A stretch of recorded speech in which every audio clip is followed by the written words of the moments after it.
저는 코로나 시대를 거치면서 말할 수 없는 부담감과 위기감을 가지고 있습니다. 이 정부가 교회를 자기들 마음대로 주물러 끌리고 있잖아요. 지난번에는 10,000명 모이는 교회나 5,000명 모이는 교회나 20명만 모이라. 방송 요원 빼면 한 명도 없습니다. 비대면 예배를 드리라. 비대면 예배가 어디 있습니까? 비대면 예배라는 존재 자체가 없는 거예요. 그런데 10,000명 모이는 교회도 20명 들어가라 그러니까 서울에 있는 대형 교회들도 숫자 세가지고 20명 들어갑니다.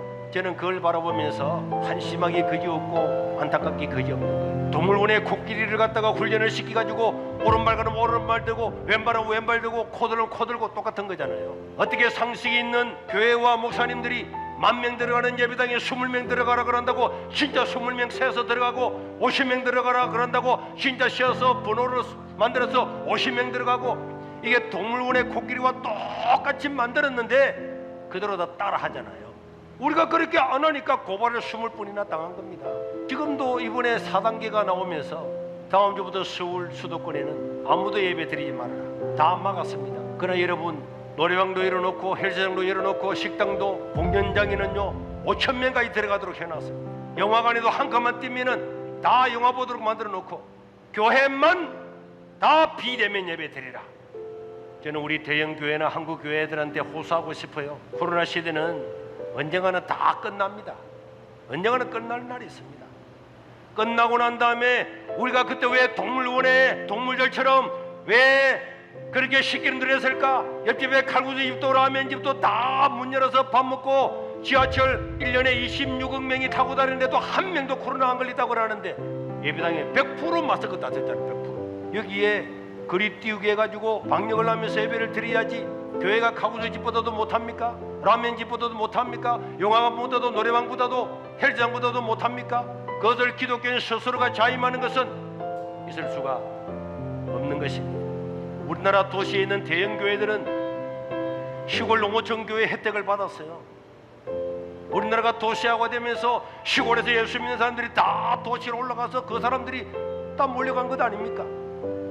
그런데 작년 한 해만 해도 이 코로나 때문에 우리나라 교회가 수천 개가 문을 닫았어요. 그런데 대형 교회들은 문 닫으라고는 말 한마디 명령도 내리기 전에 뉴스 보고 문 닫아놨습니다. 자기들이 앞장서서 거리를 지키면서 방역을 하면서 정상적으로 예배를 드려야 다른 사람도 드렸을 건데 큰 교회들이 문을 닫아다 보니까 작은 교회는 아무런 힘없이 못 닫고 정말로 진짜 교회가 폐쇄되고 문 닫아놨잖아요. 저는 언젠가는 하나님께서 이 책임을 반드시 물을 거라고 저는 믿습니다. 저는 믿어요. 너희들에게 은혜를 줬는데 수많은 양떼들을 보내줬는데 너희들을 사랑해서 큰 교회를 만들어 줬는데 하나님께 예배드리는 너가 먼저 앞장서서 문 닫아다 버리고 작은 교회들은 굶어 죽게 만들고 이 책임을 하나님이 반드시 물을 날이고 상식이 있고 행평성과 객관성이 있는 교회라면은 임에다 그리 뛰기를 해서라도 예배를 드리고 주일날 아침부터 1부, 2부, 3부 1시간 간격으로 24부 예배를 드리더라도 예배를 드려야 된다고 생각합니다. 하나님께 드리는 예배를 다른 거는 다 풀어놓고 지하철도 영화관도 공연장도 버스도 다 해놓고 교회만 100% 예배 드리지 말아라. 그리 띄우게도 예배 드리라가 아니고 100% 드리지 말아라. 신망도 하지 말아라. 성가대도 하지 말아라. 통성기도도 하지 말아라. 교회 공용 성경제도 만지지 말아라. 만지면 10만 원 벌금 물릴 거다. 이런 것을 법이라고 지키겠다고 하는 그것이 신기해요. 정부가 하나님입니까? 정부에서 하는 대변인의 명령이 하나님의 말씀입니까? 그리스도인들은 종교의 자유, 헌법의 가치, 이 정부가 이런 것을 오용, 남용하다가 다음에 반드시 정부도 심판을 받게 될 겁니다. 앞으로 10년 뒤인 2000... 자, 우리 좀 꺼주세요. 우리 잠깐 봤는데 우리 예배의 자유는 그 양심에 속합니다. 양심. 우리 성도들이 좀 잘못 아는 것 중에 하나도 목사님 잠깐 이야기하다가 많은데 헌법에 종교의 자유를 명시하는 것은 이 종교의 자유가 양심의 자유하고 똑같다는 거예요. 그 어떤 정권도 그 마음의 생각을 통제를 할 수는 없습니다. 우리가 예배드리는 게 그 양심의 자유하고 맞먹는 자유인 거예요. 예배를 통제할 수가 없어요. 통제한다는 자체가 위헌입니다. 그래서 미국 같은 경우는 위헌 판결이 났어요. 우리가 미국 헌법과 비슷한 헌법을 가지고 있는 나라입니다. 미국 법칙이 아주 비슷한 나라 가지고 있는 나라인데 미국에는 벌써 소송이 끝나서 위헌 결정이 났습니다. 그래서 지금 이 정부가 지금 행하는 게 제가 보기엔 사사건건 이 불법이고 위헌 정부라. 이번에 김경 사건을 통해서 드러났듯이 정부 자체가 가짜입니다. 가짜. 가짜예요. 그래서 여러분들이 예배 드리는 것에 대해서 결코 어디 가서도 주눅 들지 말고 당당히 말하시길 바랍니다. 여러분 직장에서나 어디서나 나 예배 드리는데 이 정부가 잘못한 거지 우리가 잘못한 게 아니라고 당당히 이야기하세요. 전철에서는 50cm 뭐 간격으로 저도 이제 우리 김 권사님이나 전도사님 우리 저 집사람하고 4명이서 차 타고 다닌 적이 많은데 그 성회차 안에서 뭐 50cm 간격입니다. 50cm 간격. 그 간격에서 차 타고 다니는데 우리 같은 사람이 한둘이겠어요?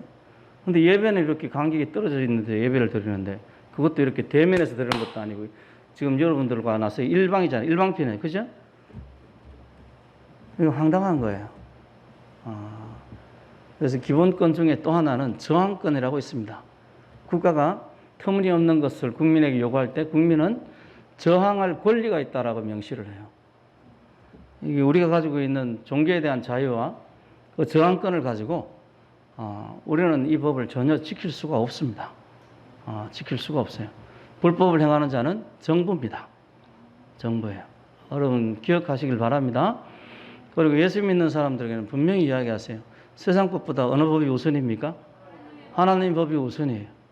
제가 방금 이야기한 건 저기 세상 사람들한테 하는 이야기고 예수 믿는 사람에게는 하나님이 항상 우선입니다. 예수 믿는 사람들한테는 말할 것도 없어요. 예배드리는 건 너무나 당연하고 너무나 지극히 당연한 겁니다. 뭐 어떻게 예배드리냐에 따라서 사람들이 틀리죠. 이번 시찰에 갔더니 시찰 교회 목사님 한 분이 이야기하시는데 자기네들은 8시에 드린대요. 예배 시간을 바꿨대요. 공무원 출근 시간이 9시간인가 9시니까 예배를 8시에 드려서 공무원이 9시에 출근해서 참 오니까 이 교회는 예배를 안 드리는 교회다 해서 더 이상 찾아오지도 않는답니다. 우리 교회도 공무원이 와서 우리 교회 방역을 잘 지킨다고 그렇게 칭찬을 들었죠. 그래서 뭐 다른 우리 좀 수요예배나 금요기도에 나오시는 분들만 아시겠지만은 이만한 방역 그 물품 있잖아요. 마스크하고 뭐 소독제하고 이만한 박스 2개나 받았어요. 2박스나 혼자 들기 힘든 거. 그래서 상가에 다 나눠줬습니다. 다 나눠줬어요. 우리 교회는 조금 가지고 지하를 제일 많이 줬던 것 같아요. 엄청 줬어요. 줬더니 고맙다고 잘 안 그러더라고. 어쨌든 그게 중요하죠. 고맙다고 그러는 게. 좌파의 특징이 고마운 줄 몰라요. 여러분들은 감사하셔야 됩니다. 6.25 전쟁 치러진 9년에 대해서 감사하고요.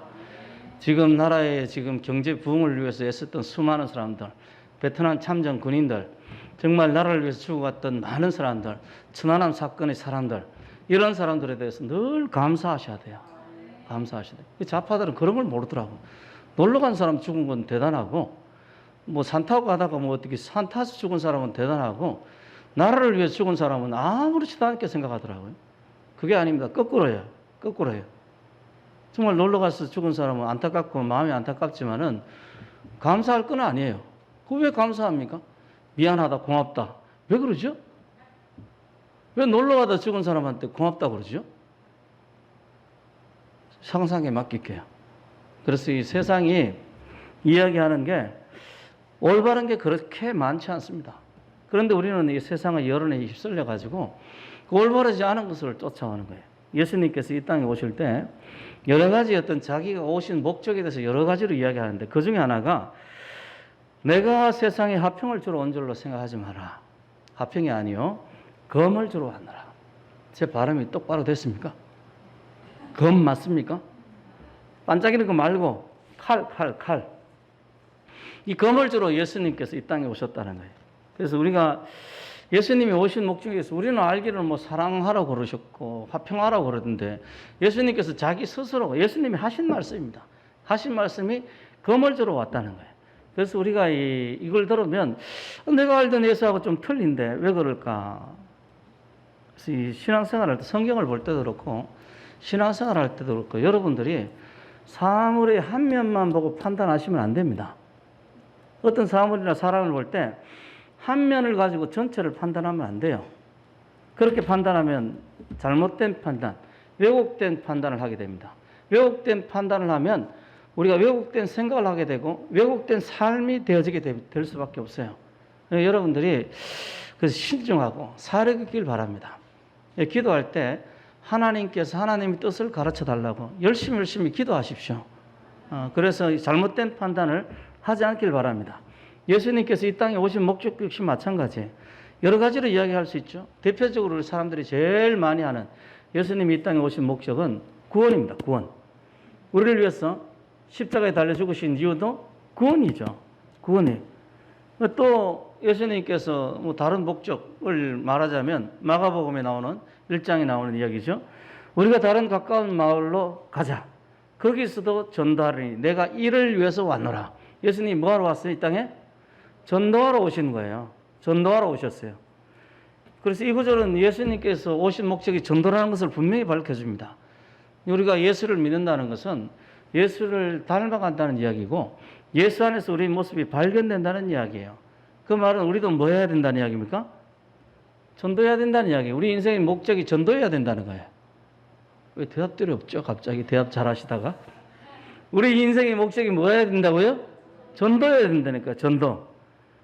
그런 관점에서 이런 여러 가지를 종합해서 내가 세상에 화평을 주러 온 줄로 생각하지 말라. 화평이 아니요 검을 주러 왔다. 이 구절도 그래 통합적으로 이해를 하자면 간단합니다. 하나님의 나라에 관한 이야기예요. 그게 이 모든 관점, 모든 개념을 다 통괄합니다. 예수님께서 하나님의 나라를 전파하러 이 땅에 오신 거예요. 그래서 예수님의 말씀 속에서도 그렇고 사도들의 말 속에도 그렇고 이 세상에서 우리가 살고 있는 이 세상에서는 두 개의 나라가 대립이 됩니다. 그것은 한쪽은 하나님의 나라고 한쪽은 하나님께 반역하는 나라인데 이 하나님께 반역하는 나라가 이 마귀의 다스림 속에 있는 거예요. 그래서 하나님의 특징하고 너무 다릅니다. 우리 하나님의 특징이 우리 예수 믿으면 제일 강조하는 것 중에 하나가 정직함이에요. 하나님이 할 수 없는 것 한 가지가 있는데 뭐라고 그랬어요? 거짓말입니다. 우리가 거짓말하면 안 되는 거예요. 불리하더라도 진실을 이야기를 해야 됩니다. 우리 이번 정권에서 여러분들이 보시듯이 좌파의 민낯이 다 드러난 정권 아닙니까? 그렇죠? 저는 학생 때도 이렇게 좌파에 대해서 별로 좋지 않게 생각하는 사람이에요. 그런데 그 민낯에 대해서는 정확히 몰랐어요. 좀 이상한 사람들이다 라고 이 정도만 생각을 했지 같이 학교를 다니고 같이 데모를 하고 같이 돌을 던지고 이렇게 했어도 저 녀석들은 좀 우리하고는 좀 틀리다 그런 생각을 그냥 가졌을 뿐인데 이번 정부를 통해서 이 좌파의 민낯을 그대로 본 거예요. 우리 조국 씨 보세요. 거짓말하고 또 그 다음에 뭐합니까? 또 거짓말하고 거짓말을 감추려고 또 뭐예요? 거짓말하고 또 거짓말을 감추려고 뭐 하는 거예요? 또 거짓말하고 이제는 그 사람 말도 안 듣습니다. 이제는 끝이 없어요. 그래서 한때 제가 입이 딱 벌어지더라고요. 그래서 너무 놀라워서 제가 고향에 가서 그렇게 어머니한테 이야기를 했어요. 어머니 내가 50평생에 이렇게 거짓말 잘하는 사람 처음 봤어요. 그랬더니 어머니가 하시는 말이 뭐라고요? 나는 80평생에 처음 봤다 이러더라고요. 그러니까 다들 처음 본 거예요. 난생 처음 저런 사람을 본 거예요. 그런데 그뿐이 아니에요. 조국 씨뿐 아니고 뭐 추미애 씨나 뭐 윤미향 씨나 다 그 속에 속한 사람들이 다 똑같은 거라. 그건 뭐가 문제인가 하면 그들이 믿는 사상이 문제인 거예요. 우리가 믿는 사상, 예수를 따르는 사상은 정직함을 강조하는데 그들이 믿는 사상은 뭘 강조하는 것을 볼 수 있는가 하면 거짓말을 강조해요. 하나님이 제일 싫어하고 하나님이 할 수 없는 것이 거짓말인데 거짓말을 강조한다는 이야기는 그 사상을 가진 사람들이 다 누구에게 속한 사람이라는 거예요? 마귀에게 속한 사람, 사탄에 속한 사람. 에베소서에서 바울 사도는 우리 씨름은 혈과 육을 상대하는 것이 아니요 통치자들과 권세들과 이 어둠의 세상 주관자들과 하늘에 있는 악의 영들을 상대함이라. 우리 싸우는 이 싸움은 이 악의 영들에 대한 싸움이고 통치자들과 권세들과 이 어둠의 세상 주관자들을 향한 그런 싸움이라고 그래요. 그래서 예수님께서 우리에게 주시러 왔던 그 검도 하나님의 나라를 위해서 싸우라는 검입니다. 세상 나라를 향해서 든 검이에요. 이것은 말씀이기도 하고요. 예수 자신이기도 하고 우리들이 하나님에 대한 신앙이기도 합니다. 여러분, 이 세상을 이길 그 검은, 이 세상을 이길 무기는 우리 믿음입니다. 하나님을 향한 믿음이에요. 이 예배를 통해서 마귀의 권세가 물러가는 줄 믿으시길 바랍니다. 그래서 이 예배 드려야 되는 거예요. 드려야 되는 거예요. 그러니까 이게 우리가 우리 주님께서 우리에게 검을 쥐러 오셨다는 말은 우리가 그리스도의 군사라는, 우리는 전쟁하는 군인입니다. 여러분, 신앙인의 본질이 여러 가지가 있는데 여러 가지로 신앙인을 이야기를 할 수 있는데 그 중에 하나가 뭐냐면 군인입니다. 군인. 우리는 그리스도의 군사들이에요. 군병들입니다. 바울 자신도 자기에 대해서 그렇게 묘사했고 디모데에도 그렇게 이야기하죠. 너는 그리스도 예수의 좋은 병사로 나와 함께 고난을 받으라. 디모데에게 너는 예수 그리스도의 좋은 병사로 나와 함께 고난을 받으라. 이렇게 이야기를 해요.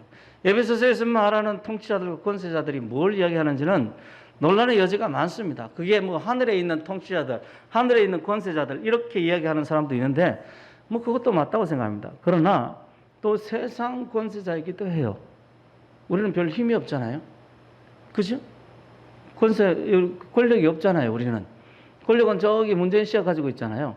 저런 사람들이 2000 역사상 한둘이 아니었습니다. 온 세계적으로 한둘이 아니었어요. 수백, 수천, 수만 명이 있었어요. 그런데도 교회를 핍박하는 그 어떤 왕조와 그 어떤 권세도 살아남지 못했습니다. 하나님이 이기십니다. 그 통치자들을 향해서 교회가 기도할 때마다 그 통치자들과 권세자들이 다 무너져 내리는 거예요. 우리 싸움은 이 세상 권세에 대한 싸움이기도 합니다. 그래서 어쨌든 우리는 영적 전쟁을 하고 있는 사람인데 현재 우리가 겪고 있는 고난도 영적 전쟁과 관련이 있는 거예요. 관련이 있는 거예요.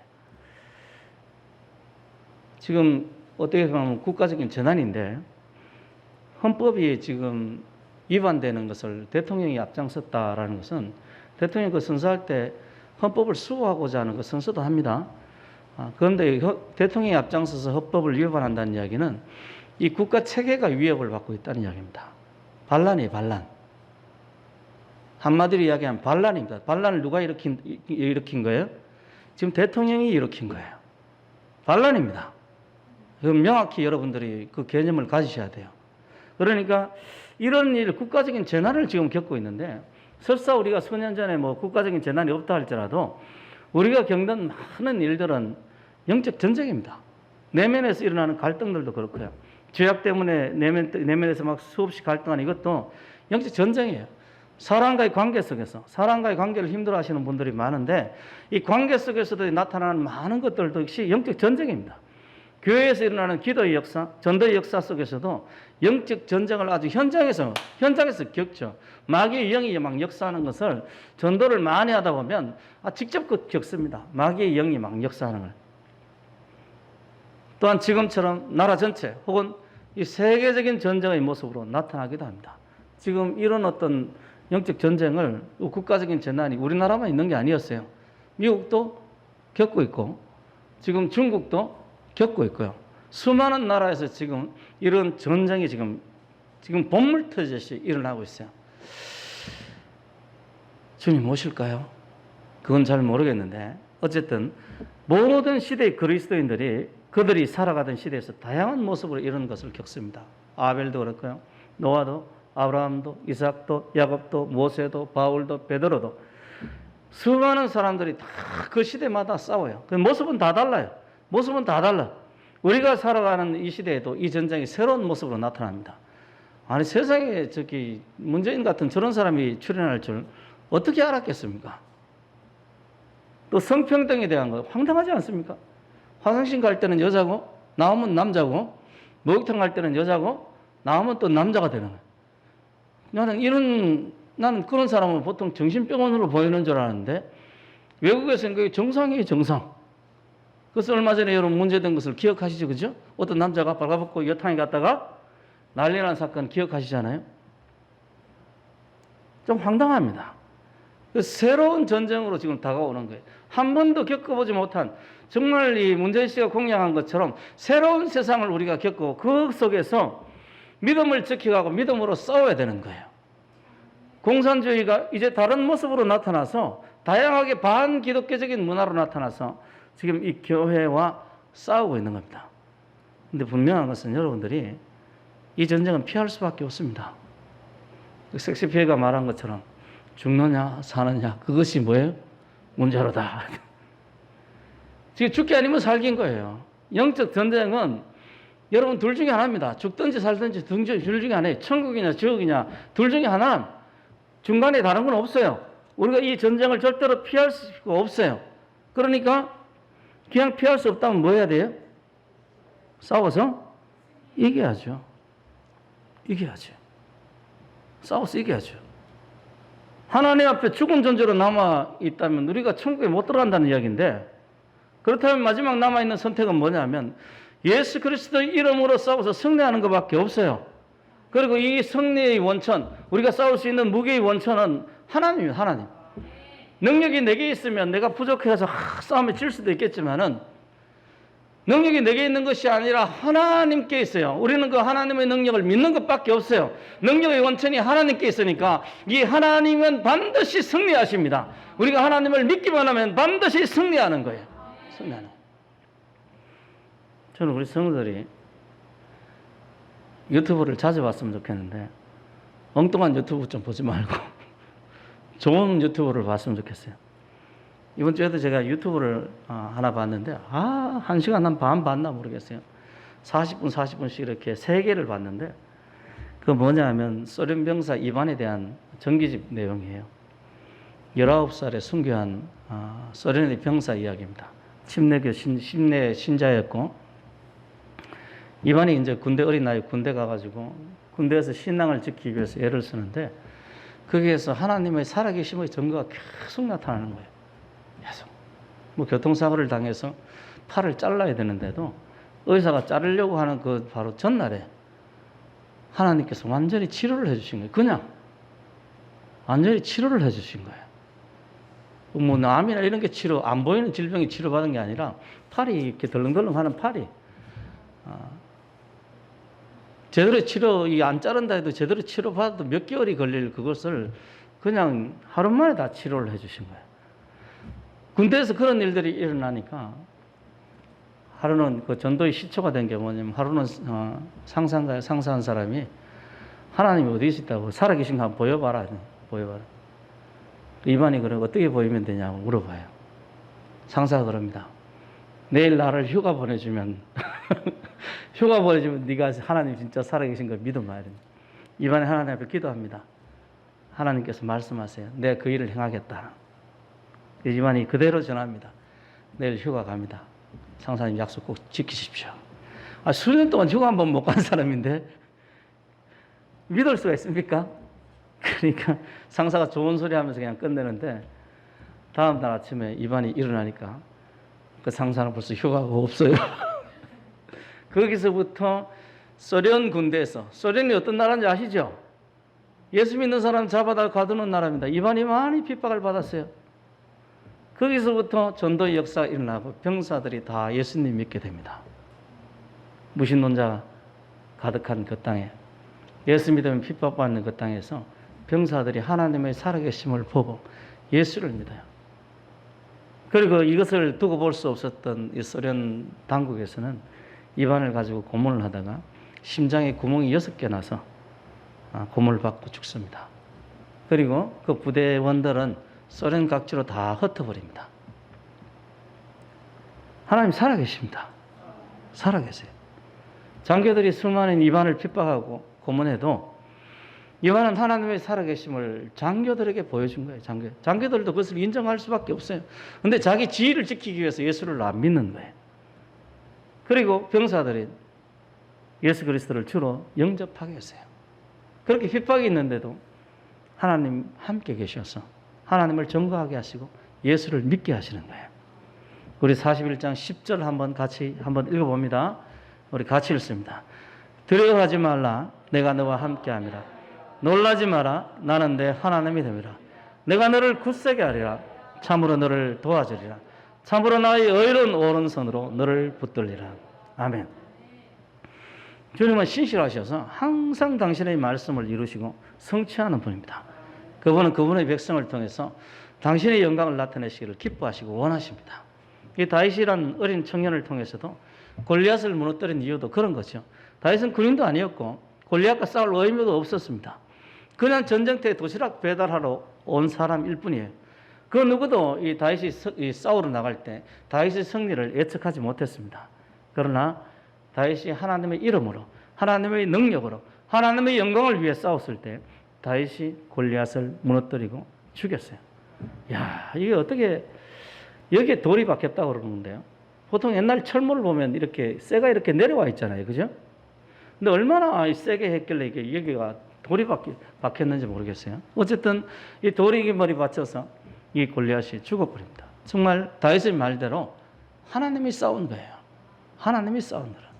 우리가 예수님을 믿고 예수님을 위해 싸운다면 우리와 함께 적들과 싸우시는 이는 예수 그리스도십니다. 지금 저기 세계롭게 손해보 목사님, 그리고 심하부 목사님, 안희연 목사님 같은 이 사람들이 지금 이 정부에 대항해서 예배를 드릴 때 이 예배 중에 역사하시는 이런 안희연 목사가 아니고 하나님이셔요. 이 저 정부를 향해서 전쟁을 승포하시는 이는 안희연 목사가 아니고 하나님이십니다. 하나님이 전쟁을 승포하는데 우리는 다만 그 대리자일 뿐이에요. 대리자일 뿐이에요. 기도원에게 있어서도 마찬가지입니다. 사사기에 나오는 기도원에게 있어서도 그 원리는 똑같이 적용이 됩니다. 기도원이 하나님의 명령으로 미디안과 싸우자고 했을 때 기도원을 따르고자 하는 이 사람들은 300명이었어요. 우리가 잘 알듯이. 적군 미디안 군대는 13만 5천 명입니다. 이러면 잘 실감이 안 나시죠, 그렇죠? 우리 얼마 전에 그 영하 300인가 뭐 한 영화가 있었죠. 300대 13만 5천 명이라는 것은 단순 계산으로 나누면 1대 450입니다. 450. 1대 몇이라고요? 450명이에요. 여자들은 보통 머리 잡고 싸우잖아요. 남자들은 막 치고받고 싸우죠. 치고받고 싸우든 머리 잡고 싸우든 간에요. 한 명이 한 명 감당합니다. 보통. 두 명도 못 감당해요. 전문적으로 싸움 꾸는 건 모르겠는데 전문적으로 싸움 꾸는 사람들은 몇 명 더 감당할지 모르겠는데 1대 450이라는 숫자는 있을 수가 없는 숫자입니다. 그런데 하나님께서 300명 가지고 13만 5천 명과 가서 싸우라는 거예요. 결과는 어떻게 됐습니까? 기도원은 믿음으로 나갔고 미디안 군대를 격파하고 승리했습니다. 이런 전쟁의 양상은 성경에서 늘 반복이 돼요. 반복이 돼요. 모양을 다르게 해서 늘 반복이 됩니다. 다니엘에게서도 그런 일은 나타나죠. 다니엘이 유다 왕국을 무너뜨렸던 바벨론의 포로 생활을 했던 사람입니다.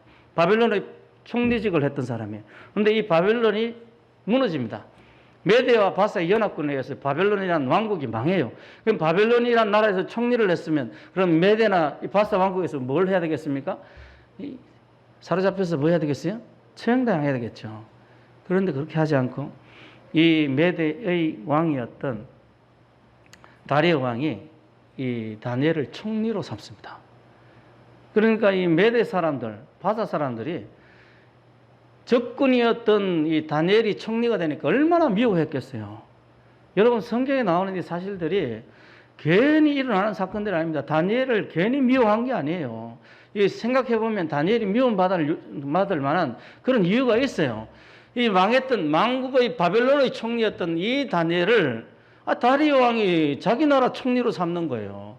어제까지만 해도 적군이었던 사람을 자기 나라 총리로 삼으니까 이 메대와 바사의 사람들이 얼마나 다니엘을 미워하고 얼마나 싫어했겠어요. 그래서 다른 총리들과 고관들이 보면 다 집단으로 다니엘을 넘어뜨리기 위해서 어떻게든 이 터집을 잡으려고 하는데 터집이 없었어요. 그런데 한 가지 딱 있는데 종교, 신앙이었어요. 신앙. 그래서 다리오 왕에게 구합니다. 한 달 동안 주님 왕 외에 다른 신들에게 무엇을 구하면 사자굴에 다 집어넣읍시다. 그래서 이걸 법으로 만들어서 법령을 공포하게 해요. 다니엘이 이 법령을 모르겠습니까? 총리인데 성경은 기록하기를 다니엘이 알고도 예루살렘을 향한 창문을 열고 전에 하던 대로 하루 3번씩 무릎을 꿇고 기도하며 그의 하나님께 감사했다고 나옵니다. 뭐 했다고 나와요? 감사했다고 나와요. 우리도 감사합시다. 우리 참 이렇게 핍박이 있으니까 예배가 더 간절해지지 않습니까? 그죠? 할렐루야. 우리 마음을 간절하게 하신 하나님 감사합니다. 다니엘이 그렇게 했다는 거예요. 다니엘이. 당연히 대적자들이 그 모습을 보면서 창문을 열고 지금 하나님 앞에 기도하니까 당연히 대적자들이 이제 이거다 싶어서 다니엘을 고소했고, 그 법대로, 왕은 법대로 해야 되니까 법대로 다니엘을 사자굴 속에 집어넣었습니다. 다니엘이 이 다리오 왕이 다니엘을 아껴서 구원하고자 했지만은 다른 수가 없었어요. 밤새도록 근심합니다. 그리고 아침이 날이 밝자마자 사자굴에 달려갔더니 다니엘이 죽지 않고 살아있어요. 다니엘이 다음과 같이 왕에게 이야기를 합니다. 나의 하나님이 이미 그의 천사를 보내서 사자의 입을 봉하셨으므로 사자들이 나를 상해하지 못하였으니 이는 나의 무지함이 그 앞에 명백함이오며 또 왕이여 나는 왕에게도 해를 끼치지 아니하였나이다. 뭐가 잘못된 거예요? 나는 죄가 없고 법이 잘못된 거예요. 법이. 나는 죄가 없고 뭐가 잘못된 거예요? 법이 잘못된 거예요. 그걸 하나님께서 증거하신 거예요. 그러니까 다리오 왕이 다니엘을 고소했던 사람을 사자굴 속에 집어넣어요. 그랬더니 사자들이 그들이 땅에 떨어지기 전에 벌써 뼈까지 다 부서뜨려서 죽여버렸다고. 이것이 우리가 본 성경이고 우리 믿음의 선배들이 겪었던 역사입니다. 저는 우리 성도들의 선배들이, 믿음의 선배들이 다니엘이길 원합니다. 여러분들의 믿음의 선배들이 유다와 같지 않길 원합니다. 예수님을 배반했던 유다처럼 혹은 타락했던 사울왕처럼 여러분들의 신앙 선배들이 그들이 되지 않고 여러분들의 신앙의 선배들이 모세와 다윗과 이 다니엘같이 믿음을 지켰던 그런 사람들이길 바랍니다. 하나님께서 그들을 구원하셨듯이 우리를 구원하십니다. 우리를 사랑하십니다. 그리고 하나님을 믿는 자들에게 승리를 가져다 주시는 분입니다. 그 하나님이 우리와 함께 하시는 거예요. 얼마나 좋은지 몰라요. 할렐루야. 얼마 전에요, 제가 아주 짤막한 유튜브를 봤는데 그 유튜브에 달리기가 나와요. 여자들이 계주를 하는데요. 400m 계주인가 봐요. 그런데 마지막 이제 네 번째 주자가 이렇게 나오는데 거의 1등하고 꼴등하고 거의 한 바퀴 이상, 반 바퀴 이상은 차이 나는 것 같아요. 그러면 끝난 겁니다. 그죠? 그런데 마지막 주자가 미친 것처럼 달리더라고요. 그러더니 1등을 했어요. 저거 진짜 싫어하다 싶을 정도로 이렇게 보면서 내 눈을 못 믿겠더라고요. 하나님이 역전의 하나님이십니다. 그럴 때 좀 당한 사람은 굉장히 괴롭겠지만은 이긴 사람은 얼마나 신이 났겠어요. 그죠? 그걸 응원했던 사람도 얼마나 신이 났겠어요. 하늘의 천군 천사들도 우리를 보면서 그렇게 신이 날 일이 생기길 원합니다. 우리 눈앞에 어떤 환경이 어려움을 겪고 힘들어하는 것 주님께서도 아세요. 그래서 이 제자들을 보낼 때 내가 너희를 보냄이 1위 때 가운데 양을 보낸 것 같다. 1위 때 가운데 양을 보낸 것 같다. 우리가 양이고 저 세상 사람들이 1인 거라. 우리 주님께서 우리가 힘든 거 어려운 거 다 알아요. 우리 제가 이야기했던 소련 병사 이반 거기도 봐도 우리 주님께서 다 아시는 거예요. 다 이반의 형편을 아시는 거예요. 그러면서 우리에게 들려주시는 거예요. 다시 한번 우리 10절 말씀 다시 한번 읽습니다. 시작. 두려워하지 말라. 내가 너와 함께함이라. 놀라지 마라. 나는 내 하나님이 됨이라. 내가 너를 굳세게 하리라. 참으로 너를 도와주리라. 참으로 나의 의로운 오른손으로 너를 붙들리라. 아멘. 하나님을 이길 수 있는 것은 없습니다. 하나님께서는 승리하시는 분입니다. 그를 믿고 따르는 주님의 백성도 승리할 줄로 믿습니다. 그래서 11절에 보면 우리 같이 한번 읽습니다. 11절 같이 읽습니다. 시작. 보라, 내게 노하던 자들이 수치와 욕을 당할 것이요 너와 다투는 자들이 아무것도 아닌 것 같이 될 것이며 멸망할 것이다. 아멘. 우리 14절 다시 한번 읽습니다. 14절 다 같이 시작. 버러지 같은 너 야곱아, 너희 이스라엘 사람들아, 두려워하지 말라. 나 여호와가 말하니 내가 너를 도울 것이라. 내 구속자는 이스라엘의 거룩한 이인이라. 아멘. 버러지 같은 너 야곱아. 우리는 아무 능력도 없고 볼품이 없지만은 우리 하나님께서 우리 가운데 함께 하셔서 하나님의 능력을 갖게 하시고 하나님의 가치를 갖게 하십니다. 그러니까 마음을 굳세게 하십시오. 하나님 편에 서 있는 사람이 되시길 바랍니다. 많은 사람들이 미혹되기도 하고 겁을 먹어서 하나님을 떠납니다. 그러나 그들은 그들이고 우리는 우리입니다. 여러분들이 죽은 자가 되지 말고 산 자가 되시길 바랍니다. 하나님 여기 계시고 살아계시는 하나님이에요. 그리고 역사하시는 하나님입니다.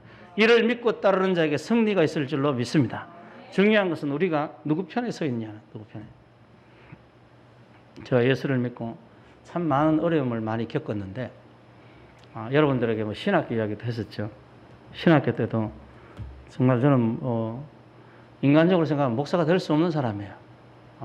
그 현직 노회장, 그것도 노회에서 가장 힘이 센 사람을 쫓아내려고 동분서주했던 사람이 저 아닙니까? 그런데 그 노회장은 감옥에 가고 저는 무사히 졸업했습니다. 감옥을 안 갔으면 저 졸업 못하고 여기 못 서 있을 수도 있어요. 근데 하나님께서 이렇게 감옥에 들어가게 하시더라고요. 지금도 그때 일을 생각해 봅니다. 그때 일이나 지금이나 원리는 똑같아요. 내가 누구 편에 서 있느냐 하는 거예요. 중요한 것은 내가 누구 편에 서 있느냐. 사람의 편이 아니라 하나님 편에 서 있어야 합니다. 하나님께서 그런 사람에게 역사하시는 거예요.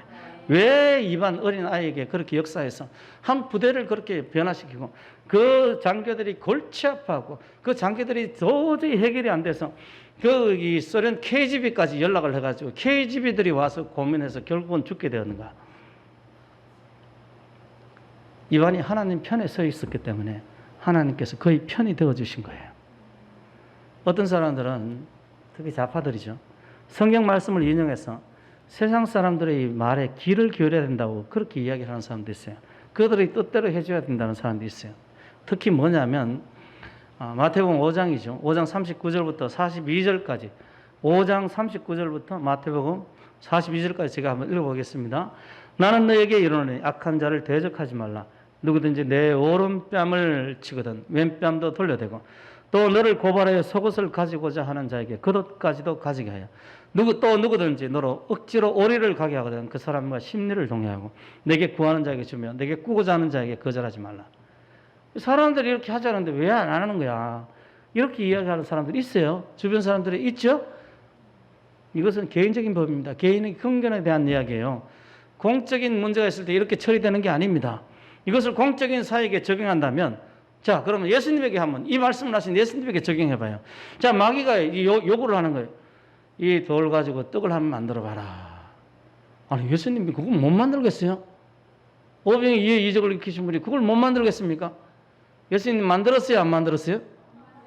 안 만들었어요. 여기하고 틀리잖아요. 구하는 자에게 주라고 그랬는데 마귀가 구하면 줘야 될 거 아니에요.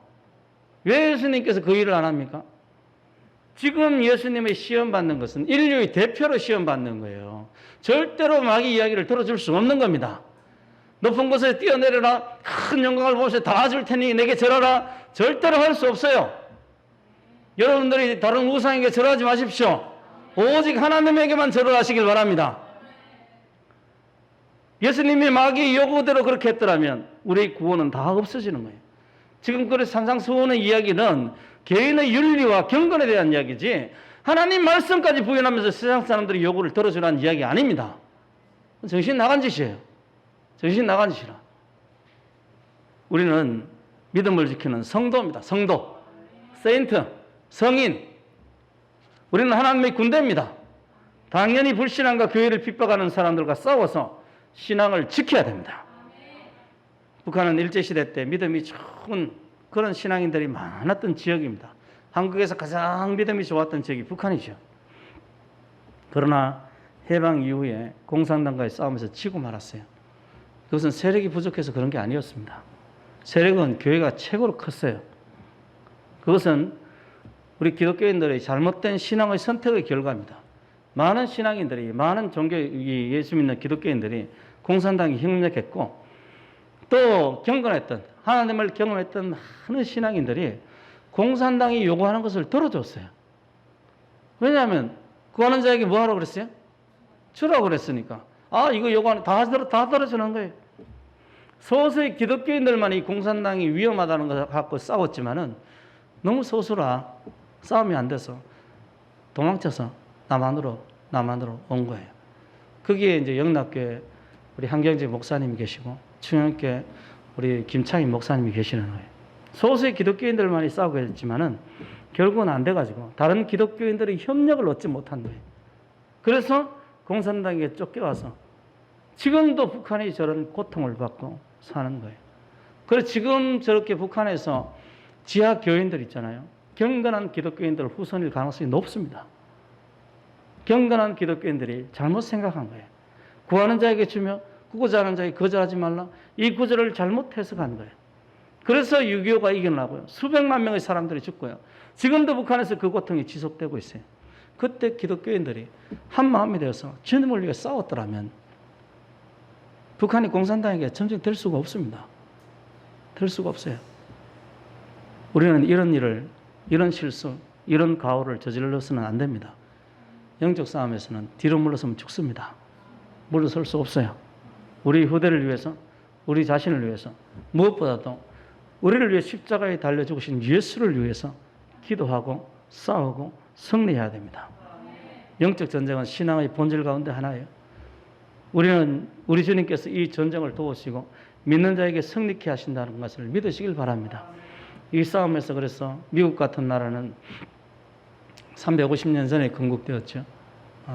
그 미국 같은 나라는 수없는 많은 전쟁 속에서 승리해서 지금까지 살아남았고 지금도 영적 전쟁 중입니다. 우리 대한민국도 많은 영적 전쟁 중에서 지금까지 살아남았어요. 하나님께서는 하나님 앞에 기도하는 백성들, 기도하는 교회가 있는 한은 그 나라를 버리지 않습니다. 우리가 이 싸움에서 싸우고자 하는 백성이 있는 한은 하나님께서 절대로 이 나라를 버리지 않습니다. 우리는 하나님의 도우심 속에서 싸우고 있다는 사실을 기억하십시오. 그리고 이 하나님은 역전의 하나님이에요. 정말 막다른 길에서 홍해를 열으신 하나님이시고요. 300명밖에 안 되는 군대로 13만 5천 명과 싸워서 승리케 하시는 분이고요. 정말 15, 16밖에 안 되는 어린 아이의 물맷돌 하나를 통해서 이 골리앗을 넘어뜨리는 그런 하나님이세요. 그러니까 여러분, 하나님은 역전의 하나님의 사실을 기억하시고 절대로 포기하지 말고 승리할 줄 믿고 기도하시길 바랍니다. 우리 한번 디모데후서 2장 3절 4절 같이 한번 읽고 마치겠습니다. 우리가 2장 3절 4절 디모데후서 2장 3절 4절입니다. 우리 같이 읽습니다. 3절 4절 3절 우리 같이 시작. 너는 그리스도 예수의 좋은 병사로 나와 함께 고난을 받으라. 병사로 복무하는 자가 자기 생활에 얽매이는 자가 하나도 없나니 이는 병사로 모집한 자를 기쁘게 하려 함이라. 아멘.